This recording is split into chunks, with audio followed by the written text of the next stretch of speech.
2 kilo பாறை மீன் வந்துங்க. பாருங்கள், நல்லா கழுவி சுத்தமாக எடுத்து வச்சுருக்கோம். 25 பல் பூண்டு வந்து தோலோடு போட்டுக்கலாம். சின்ன துண்டு வந்து இஞ்சி நறுக்கி எடுத்துருக்கேங்க, அதையும் இதில் போட்டுக்கலாம். 10 பல் பச்சை மிளகா போட்டுக்கலாம். 1 ஸ்பூன் சோம்பு, அரைக்கட்டு கொத்தமல்லி இதிலையே எடுத்துக்கலாம். கைப்பிடி புதினா இதிலையே போட்டுக்கலாம். இதுக்கு மேலேங்க ஒரு 20 பல் சின்ன வெங்காயம் போட்டுக்கலாம். எல்லாத்தையும் இப்போ நம்ம அரைச்சி எடுத்துக்கலாம். இப்போ இதில் வந்துங்க நம்ம அரைச்சி எடுத்த மசாலாவை வந்து இதில் போட்டுக்கலாம்.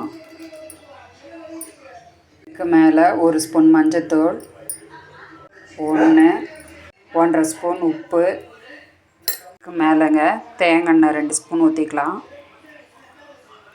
இதுக்கு மேலே 1 ஸ்பூன் மிளகுத்தூள், 1 ஸ்பூன் தனியாத்தூள், 1/2 ஸ்பூன் கரம் மசாலா பொடி, எல்லாத்தையும் நல்லா கலந்துக்கலாம். இப்போது இதுக்கு மேலேங்க ஒரு பாதி லெமன் புழிஞ்சிக்கலாம். மசாலா எல்லாம் தடவி வச்சாச்சுங்க. இது ஒரு அரை மணி நேரம் அப்படியே ஊறட்டும். அடுத்து நம்ம தவாவில் ஃப்ரை பண்ணிக்கலாம். அரை மணி நேரம் ஊறிடுச்சிங்க. இதை வந்து இப்போ நம்ம வறுத்துக்கலாம். இதுக்கு வந்துங்க ஒரு 50 ml ஆயில் ஊற்றிக்கலாம். ஆயில் காஞ்சிடுச்சிங்க. அப்படியே மசாலா தடவி வச்ச மீனை வந்து தவாவில் வச்சுக்கலாம்.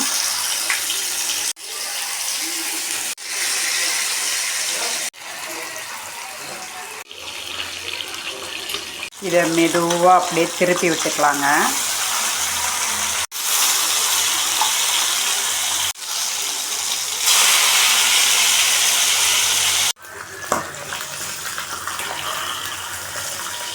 மெதுவாக அப்படியே திருப்பிக்கலாங்க.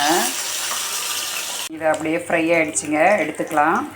மீதி இருக்கிறதையும் வறுத்துக்கலாம்.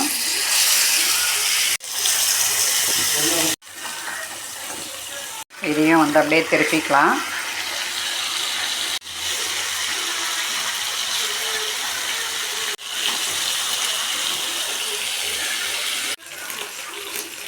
இதுவும் ரெடி ஆகிடுச்சிங்க, அப்படியே எடுத்துக்கலாம். இதையும் அப்படியே எடுத்துக்கலாங்க. வாங்க, நம்ம வீட்டு சாப்பாடு ரெடி ஆகிடுச்சிங்க. சுட சுட சாதம், மிளகாய் கிள்ளி சாம்பார் அப்படியே எடுத்துக்கலாம். சாதத்தில் போட்டுடலாம். பச்சை மசால் ஃபிஷ் ஃப்ரைங்க, அப்படியே எடுத்துக்கலாம்.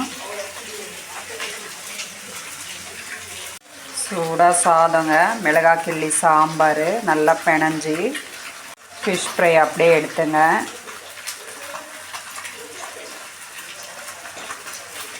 சாதத்தில் எடுத்து வச்சு வாங்க சாப்பிட்லாம். வீடியோ உங்களுக்கு பிடிச்சதுன்னா லைக் பண்ணுங்கள், ஷேர் பண்ணுங்கள், சப்ஸ்கிரைப் பண்ணுங்கள். தேங்க்யூ. கீழே வந்து கமெண்ட் பண்ணுங்கள். பச்சை மசால் ஃபிஷ் ஃப்ரை ரெசிபியை நீங்களும் ட்ரை பண்ணி பாருங்கள். கீழே வந்து எனக்கு கமெண்ட் பண்ணுங்கள். அடுத்த வீடியோவில் சந்திப்போம்.